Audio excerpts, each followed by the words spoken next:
Good afternoon to you. We will continue with the Constitution class. This is Custodial Violence, Part 3. In the last class, we have seen two specific cases. One is Jogendra Kumar of 1994 and D.K. Basu case of 1997, in which the Supreme Court has given elaborate guidelines against what is known as custodial violence. Now, in spite of these elaborate guidelines, the incidents of custodial violence continue unabated. There cannot be a more elaborate guideline than the one issued by the Supreme Court so far. But still it continues. Why? There are certain reasons. You should keep in mind these reasons so that what is the way forward to prevent such incidents of custodial violence? In the answer, you can mention what are the various proposals, various suggestions, various measures that can be taken to prevent the incidents of custodial violence. First of all, our country does not have a anti-torture law. No. If a person is proved against, that is, if it has been proved that he has indulged in custodial violence, they take only administrative action. As I told you, many of the cases are not proved. What is administrative action? Maximum reduction in stage or reduction in rank or compulsory retirement or suspension. For public consumption, they will be suspended. After 1 week, they will be reinstated. You know, without punishment, if a person is reinstated, he will get full pay and allowances for no work. So these are all the loopholes in the rule which are exploited by the administration. So unless there is a will, there is no way. Now, what are the measures that can be taken? First thing, as I told you, our country does not have a anti-torture law. The custodial violence has not been criminalized. The result is that the officials responsible are not prosecuted for criminal liability. Only administrative action is taken, which is very mild. This is number one reason. What should be done? We should make it a criminal offense, because he is as good as a human being as anybody else. So if a convict or if a under trial is ill-treated, as a result the death occurred, he should be charged with murder. Section 302 of IPC should play. If this is done, there will be a fear in the mind. It is not there. A legislative proposal was made, but it died in embryo in 2010. But 2014, the Lok Sabha was dissolved, the bill lapsed. After that, there is no effort. Now, second, India has signed the UN Convention Against Torture as early as in 1997. But the convention has not been ratified by the legislature so far. So far, it has not been ratified. Remember, unless the convention is ratified, it is not incumbent on the government to bring any law and put a machinery to enforce the law. So what we should do first?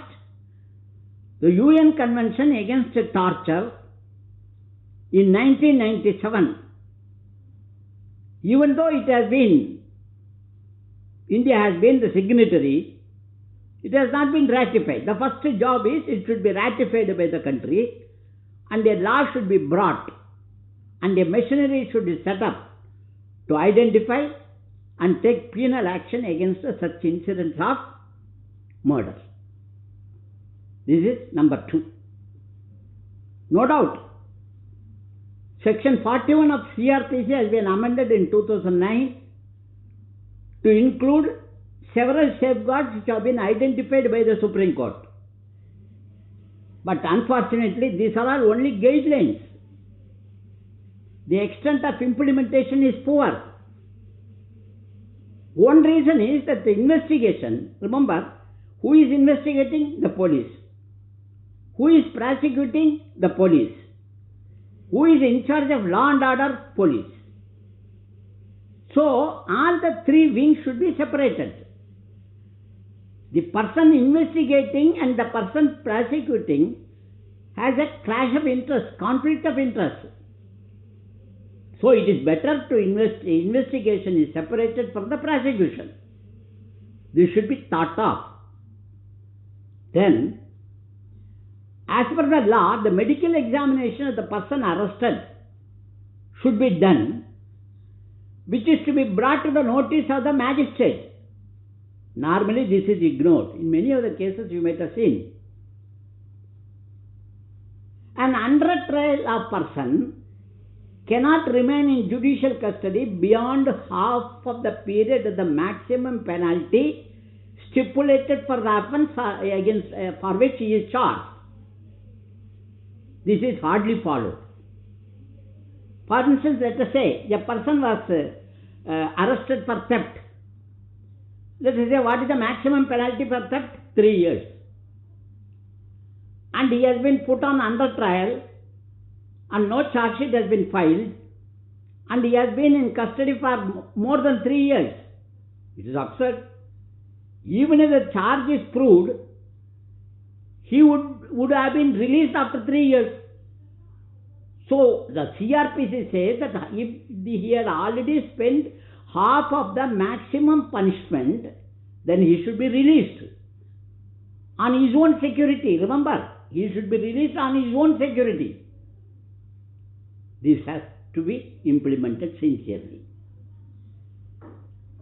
Secondly, our police personnel have no adequate training.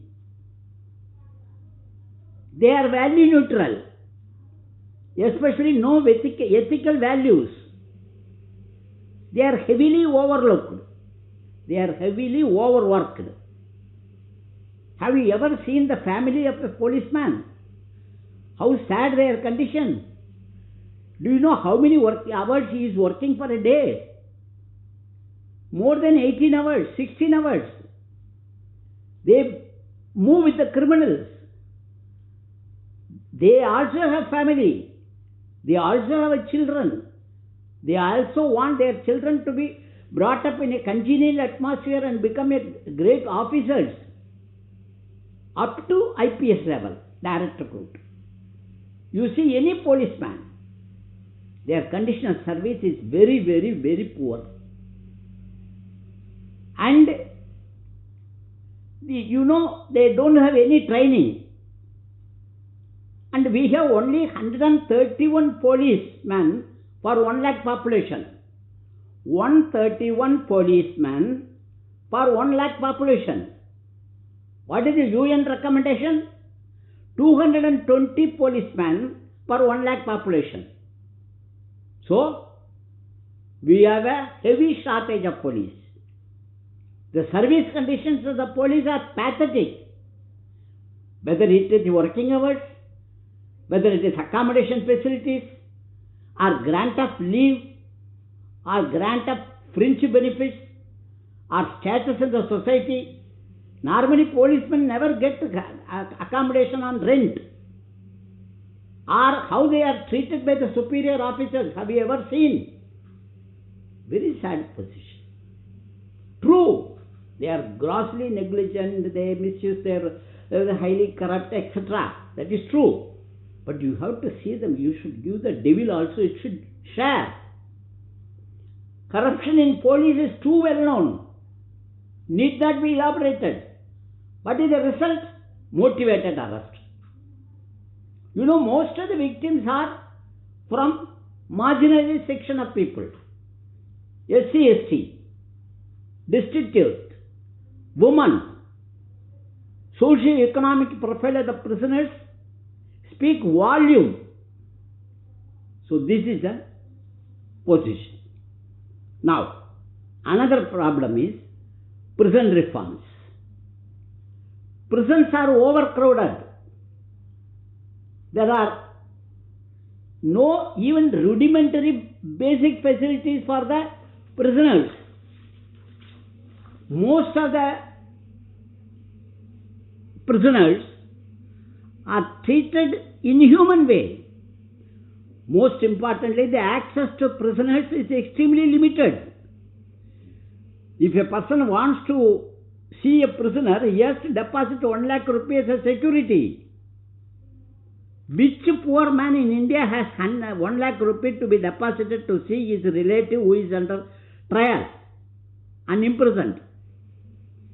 In one of the judgments, the Supreme Court has suggested provision of CCTV in every police station as well as an interrogation room.